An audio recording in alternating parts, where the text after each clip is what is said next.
Samsy. We got Travel Day Story Time with Ronnie.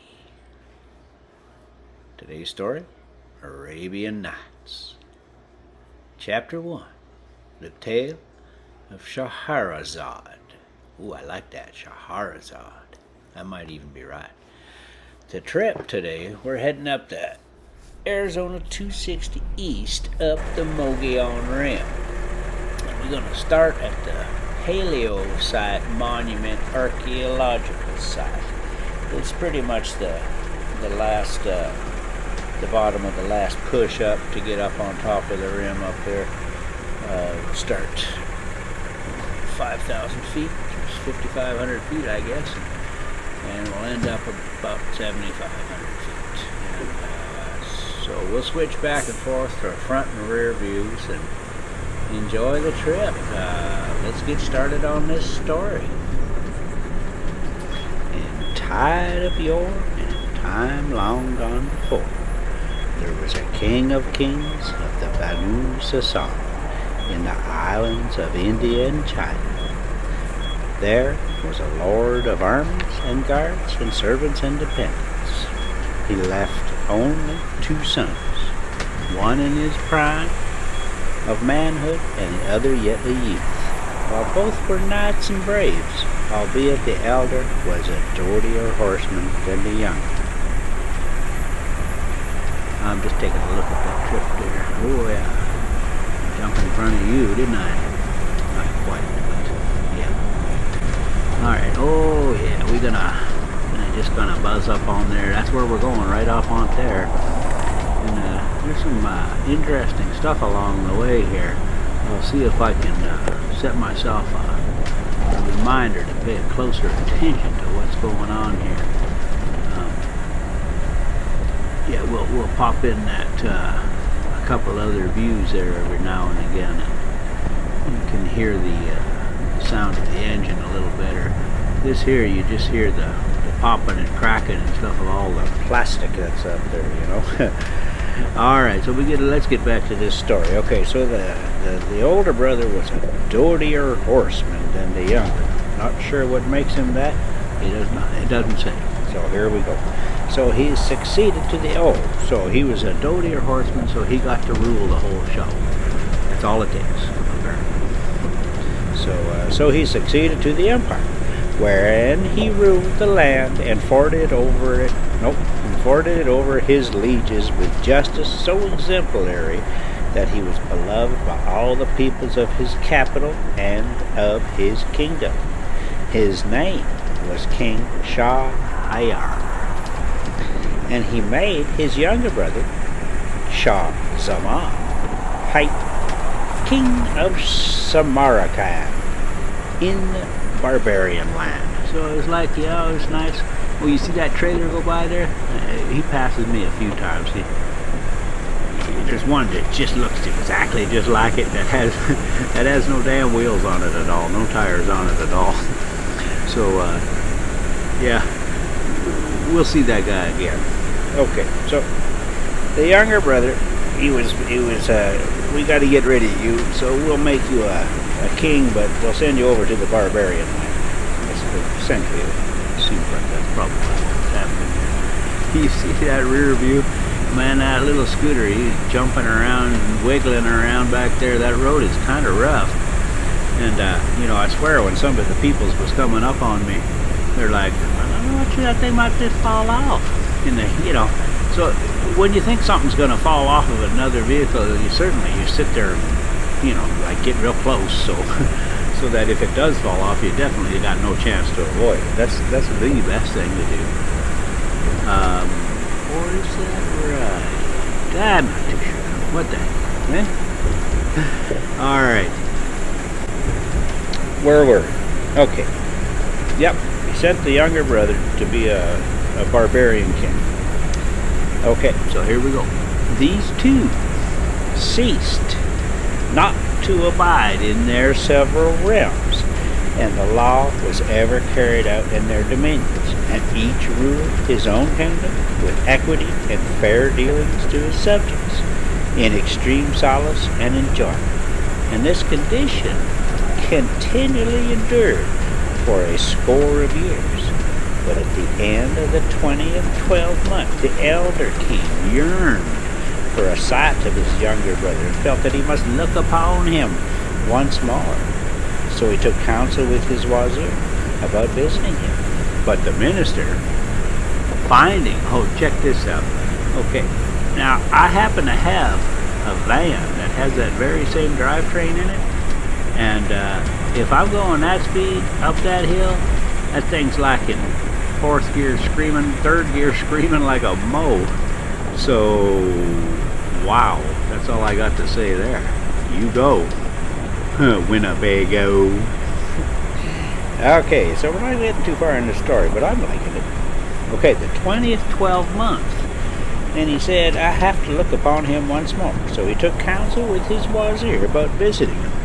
But the minister, being a wazir now, finding the project unadvisable, recommended that a letter be written and a present be sent under his charge to the younger brother with an invitation to visit the elder. Now that sounds better, right?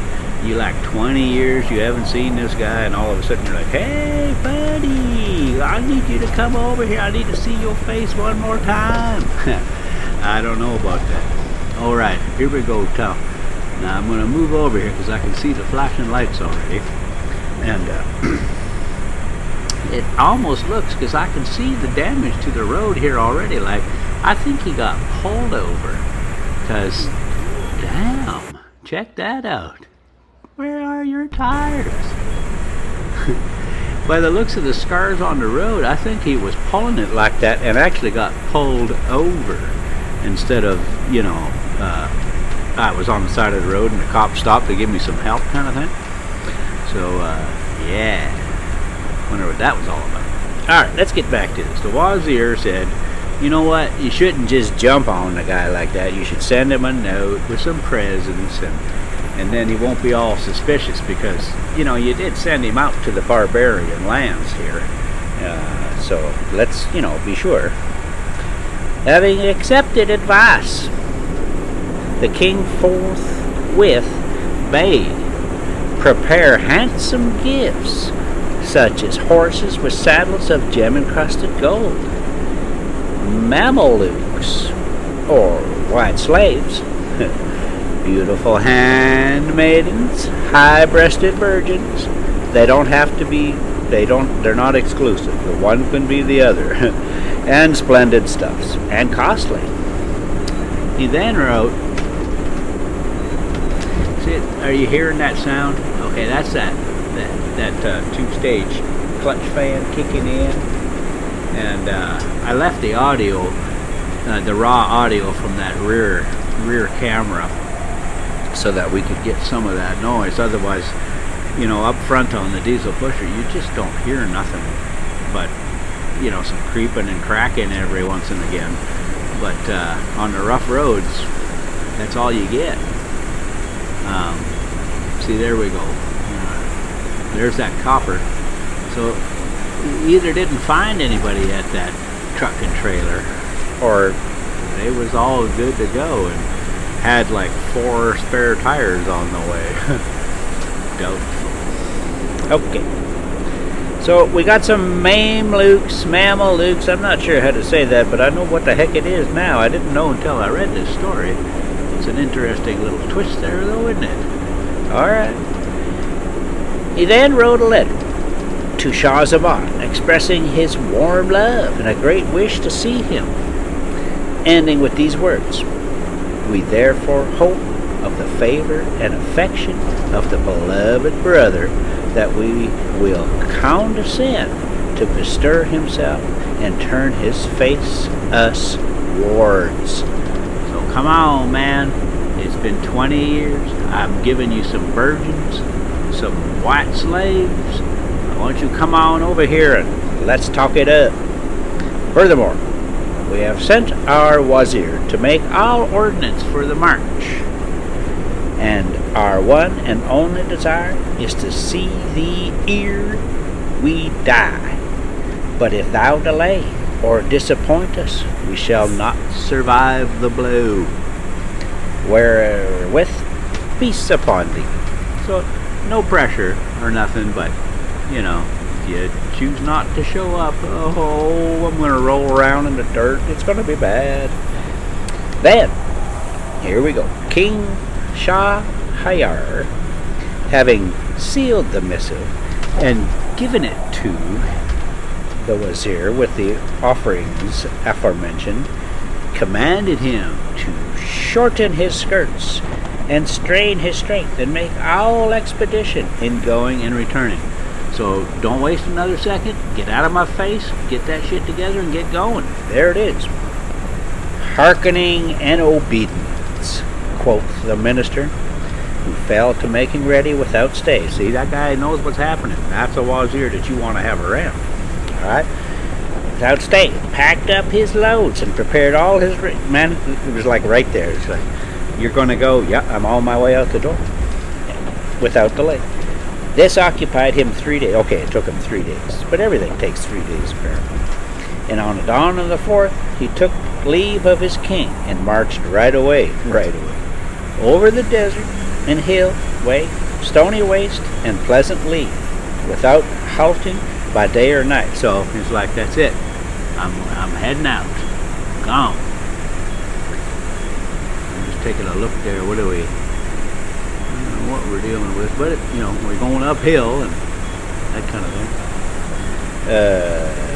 But whenever he entered a realm whose ruler was subject to his suzerain, I guess that's the thing the king gave him there, that said, you feed this guy, you shelter this guy, or I'll come kick your ass, guy.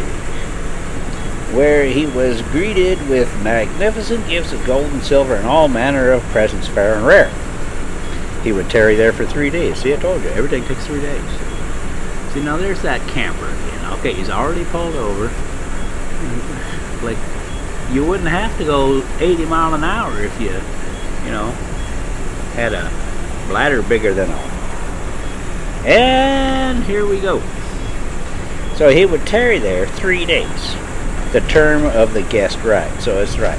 If he's, subject to his king's suzerain, then he's got a party with him for 3 days.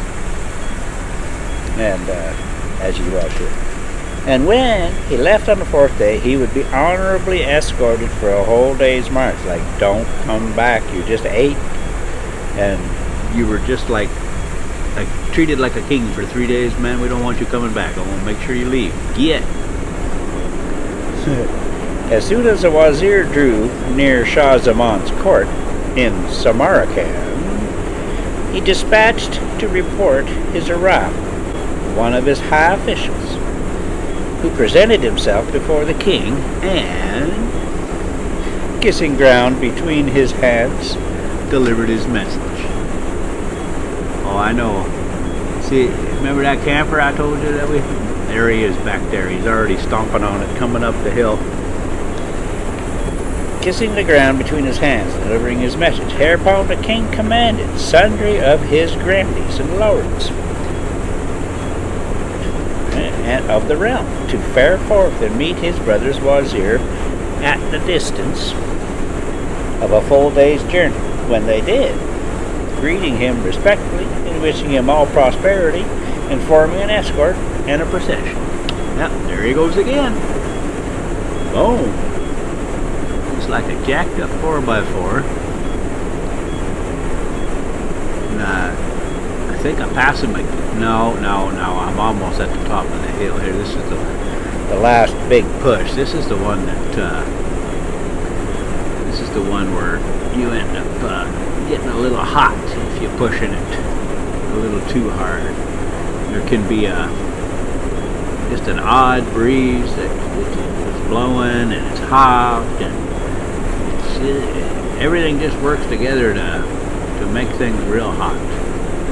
So thin air, all of it, right? All right, let's get back to the story for a little bit here. Okay.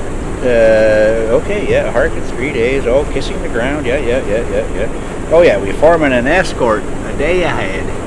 So we're gonna meet him out there a day ahead, and we just start partying early, is what that means, right?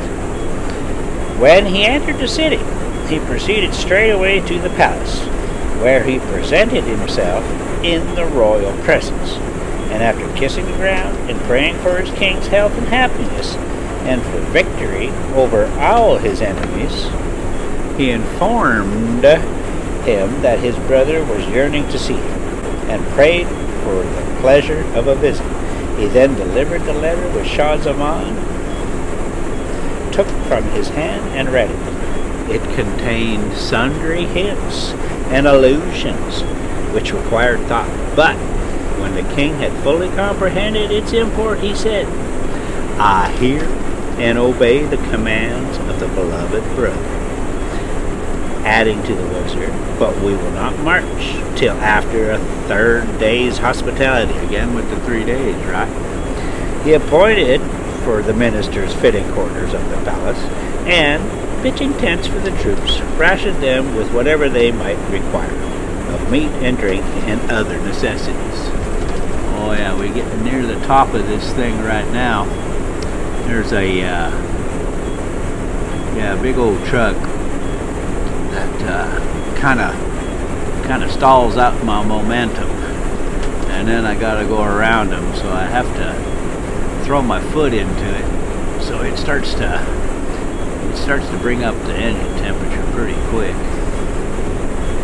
But, nothing Ronnie can't handle these days, at least. Yeah, I'm sure it is a pretty drive going up there. All right, let's see if we can get just a couple more. Here we go. Required meat and drink and other necessities for all the soldiers. On the 4th day, he made ready for wayfaring, and got together sumptuous presents befitting his elder brother's majesty, and established.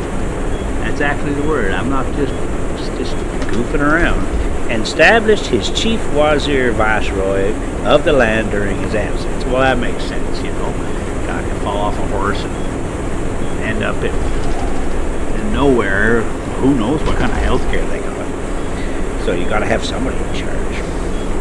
Then he caused the tents and camels and mules to be brought forth and encamped, with their bales and loads, attendants and guards. That's funny.